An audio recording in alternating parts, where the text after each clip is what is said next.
खुलुमबाय आं सिबिरानि ब्रह्म गोजोन फुंबिलिनि बयनिसिमबो गाहाम हामलायनायखौ जासिहरनाय थाबाय नोंथांमोननि थाखाय आं माखासे खौरां लानानै फैबावबाय अन्नानै भिडिअखौ जोबजासिम नायलांदो कनस्टेबल गकुल बसुमतारीखौ कनस्टेबल दीपक काकतिया गावथारदों कनस्टेबल गकुल बसुमतारीनि गावथारजानाय जाथायखौ लानानै बिथांनि नखराव दुखुआ साग्लोबदों गावथारजानाय गकुल बसुमतारीया नगावनि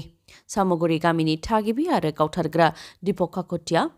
बायहाटा सारियालिनि सानैबो 9 एपिबिएननि जवानमोन आरो सानैबो चराइदेव जिल्लानि सनापुर सदर थानायाव पस्टिंमोन एसपि बिथाङा फोरमायथिनाय बादिब्ला कनस्टेबल गकुल बसुमतारीया डिउटि फोजोबखांनानै थांनो नागिरदोंमोन आरो बिथांजों डिउटिखौ सोलायनो थाखाय दीपक काकतिया फैदोंमोन बेयावनो सानैनि गेजेराव माबा खोथाखौ लानानै दान्थे बिदान्थे जादोंमोन बेयावनो दीपक काकतिया सार्भिस राइफलजों गकुल बसुमतारीनि सायाव गुलि गावदों एसपि बिथाङा फोरमायथिबावनाय बादिब्ला दीपक काकतिया गकुल बसुमतारीनि सायाव गरथाम गुलि गावदोंमोन नाथाय गरनै गुलियाल' नांदों गरसेया गोदोनायाव नांदों आरो गुबुन गरसेया आथिङाव नांदों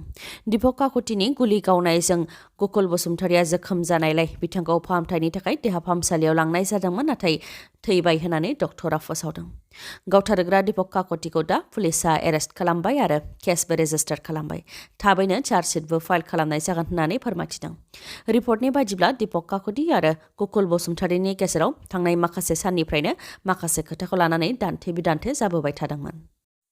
रेलवे बिफाना गुबुन गुबुन रेड खालामनायनिफ्राय जब्द खालामनाय मालफोरखौ फानखुमानो नाजानायावनो सासे रेलवे अफिसारखौ हमदों रेलवे बिफाना गुबुन गुबुन रेड खालामनायनिफ्राय जब्द खालामनानै मोननाय मालफोरखौ फानखुमानो थाखाय ट्राकजों मालफोरखौ लांखुमादोंमोन बेयावनो रेलवे अफिसार इमादुर रहमानखौ हमनो हादों इमादुर रहमाना निउ गुवाहाटी रेलवे डिपार्टमेन्टनि सेक्सन इन्जिनियारमोन नाथाय बिथाङा दा पुलिसजों हमजाबाय लोगोसे मालफोरखौबो मोनफिननो हाबाय आरो माल रोगानाय AS 01 BC 4283 नाम्बार थानाय ट्राकखौबो जब्द खालामबाय बाक्सानि जिल्लायाव गेस सिलिन्डारनि जोंब्लावनायजों सासे सुबुङा गाज्रियैनो खामजादों आरो खुनुरुखुम जिउ रैखा मोननो हादों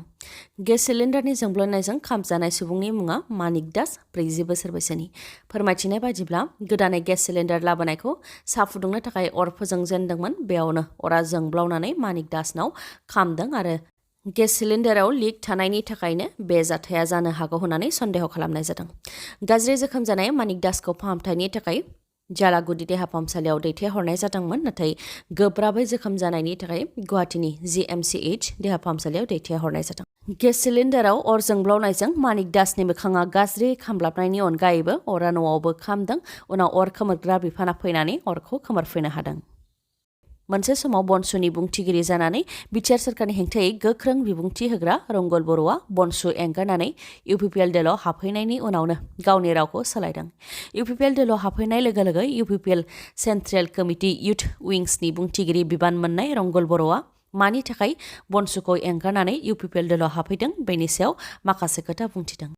बिथाङा बुंथिदों दि प्रमद बर' दैदेननाय सोरखारनि खामानिखौ मोजां मोननानै UPPL दलाव हाबफैदों थांनाय 2 बोसोर सिगां बिटिसिनि थासारिया मामोन नाथाय दा बिटिसिआव गोजोन आरो जौगानायखौ नुनो मोननाय जादों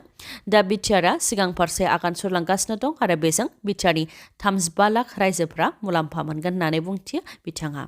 लोगोसे फोरमायथिबावदों दि सिगांनि समाव गुबुन दोलोफोर बायदिनो बिटिआर सोरखारनि खामानिनि सायाव सन्देह दंमोन नाथाय दा प्रमद बर'नि खामानि मावनायनि स्टाइलखौ नुनानै UPPL दलाव हाबफैनो थाखाय गोसो गुदुं जादों लोगोसे बिटिआर सोरखार फैनायनि उनाव गोजोन फैबाय मोजाङै खौरांफोरखौ फोसावनो हायो उदां सावरायनो हायो नाथाय थांनाय 17 बोसोराव बेफोर थासारिया गैयामोन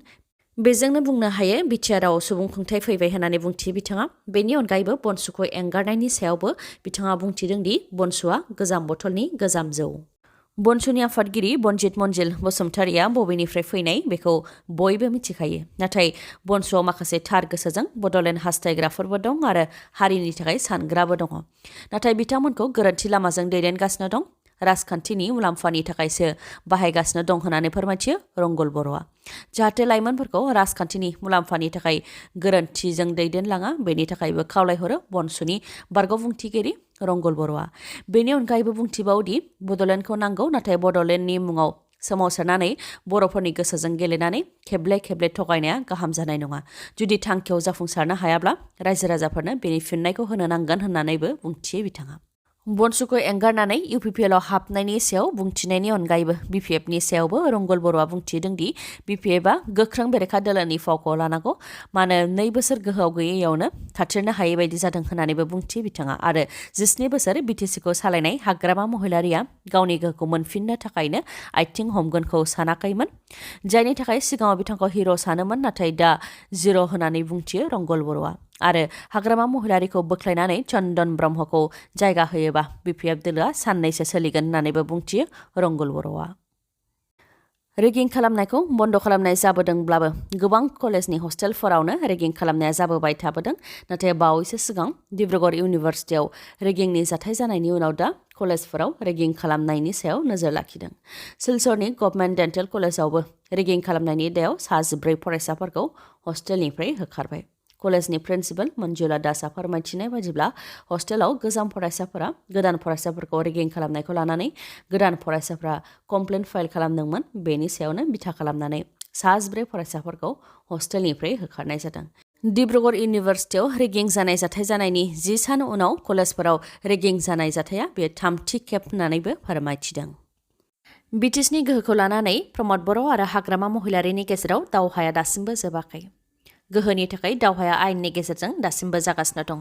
उखिला फोरमायथिनाय बायदिब्ला बिपिएफ दोलोआ बांसिन मासेयाव देरहासारनो हानायनि उनावबो बिपिएफ दोलोनो गभर्नरआ गिबि खाबु होयैखौ लानानै बिपिएफ दोलोनिफ्राय गुवाहाटी हाइकर्टआव पेटिशन फाइल खालामदोंमोन बै समावनो बांसिन मासेयाव देरहासारनो हानाय बिपिएफ दोलोखौ खाबु होग्रोनांगौ होननानै गभर्नरनिसिम रिप्रेजेन्टेशन होदोंमोन नाथाय गभर्नरआ प्रमद बर' दैदेननाय इउपिपिएल दोलोखौसो सोरखार दानो थाखाय बरायदोंमोन बेफोर गासैबो माबोरै आरो मानि थाखाय जानो मोन्दों बेनि सायावनो एफिडेभिट जमा होनो थाखाय गभर्नरखौ हाइकर्टआ बिथोन होदोंमोन नाथाय बेनि सायाव गभर्नरआ दासिमबो एफिडेभिटखौ जमा होआखै बेनिखायनो गभर्नरखौ एफिडेभिट जमा होनो थाखाय हाइकर्टनिफ्राय बिथोन हरदों बिथां उखिला फोरमायथिबावदों दि गभर्नरनि अनगायैबो प्रमद बर' आरो बिटिसिनि माखासे मेम्बारफोरखौ एंगारनानै माखासे मेम्बारफोराबो दासिमबो एफिडेभिटखौ जमा होआखै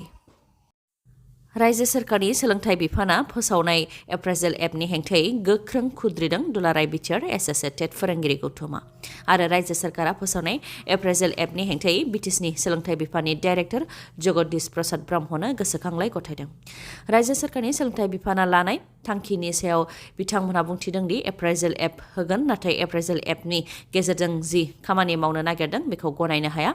बे एपनि गेजेरजों एसएसए कन्ट्रेक्चुएल टेट टिचार आरो स्टेटफुल टिचारफोरनि थाखायल' 150 मार्कनि आनजाद खुंनो नागिरदों गुबुन सोरखारि रेगुलार फोरोंगिरिफोरा बे आनजादखौ होनो गोनांथि गैया नाथाय बिथांमोनहाबो डीएलएड बीएड आरो टेट पास कमप्लिट क्वालिफाइ जानानैसो साख्रिखौ लादोंमोन दासो 12 बोसोरनि उनाव मानि थाखाय फिन आनजाद खुंफिननो नाजादों होननानै खुद्रिदों बिथांमोनहा आरो आनजादाव उथ्रिसारनो हायाब्ला 1 बोसोरनि उनावनो साख्रि दाननानै होनो थाखाय रायजो सोरखारा नाजादों होननानैबो बुंथियो बिथांमोनहा जुदि एबाव माबाफोर सोलाय सोल' खालामोब्ला अब्लासो रायजो सोरखारा फोसावनाय एप्रेजेल एपखौ गनायगोन होननानैबो बुंथिबावो बिथांमोनहा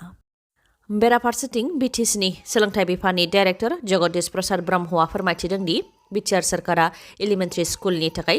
एडभार्टाइज फोसावदोंमोन नाथाय सिटेटनि बिजाथिफोरा एप्लाइ खालामनो हायैनि थाखाय केस फाइल खालामदोंमोन बेनि उनाव हाइकर्टआ बेखौ स्टे अर्डार खालामदोंमोन बेनि उनाव जायनाखि फोरोंगिरिनि गोनांथि दं बेनिखायनो स्टेन्डिं काउन्सिलनाव लिगेल एडभाइस लानाय जादोंमोन आरो बिथांमोनहा सिगांनि फोसावनायखौ केन्सेल खालामनो थाखाय बोसोन होदों आरो काउन्सिलनि थाखाय गोदानै टेट खुंनो थाखाय बिथोन होदोंमोन जायखौ सिटेटफोराबो एप्लाइ खालामनो हागोन लोगोसे एसएसए कन्ट्रेक्चुएल टेट टिचार आरो स्टेटफुल टिचारफोराबो एप्लाइ खालामनो हागोन आरो बेनि गेजेरजोंनो रेगुलार पस्टखौ मोननो हागोन होननानै फोरमायथिदों फैगौ 2.5 दाननि गेजेरावनो काउन्सिलाव टेट आनजादखौ सेबाया खुंफुंगोन आरो बेनि थाखाय आसाम सोरखारजोंबो सावरायनाया जाखाबाय बिटिआरआव 2000 लांदां मासि दं होननानै फोरमायथियो बिथां जगदीश प्रसाद ब्रह्मआ मोसानि गाग्लोबनायजों सानै आइजोआ गाज्रियैनो जोखोम जादों बे जाथाया डिब्रुगड़नि खौवांटी स्टेटआव जादों फोरमायथिनाय बायदिब्ला सानै आइजोआ डिब्रुगड़नि खौवां साहा बागानाव खामानि मावगासिनो दंमोन बेयावनो खाथिनि हाग्रानिफ्राय मोसाया ओंखारबोनानै सानै आइजोफोरनि सायाव गाग्लोबफैदों बे जाथायावनो सानै आइजोआ गाज्रियैनो जोखोम जादों जोखोम जानाय आइजोफोरनि मुङा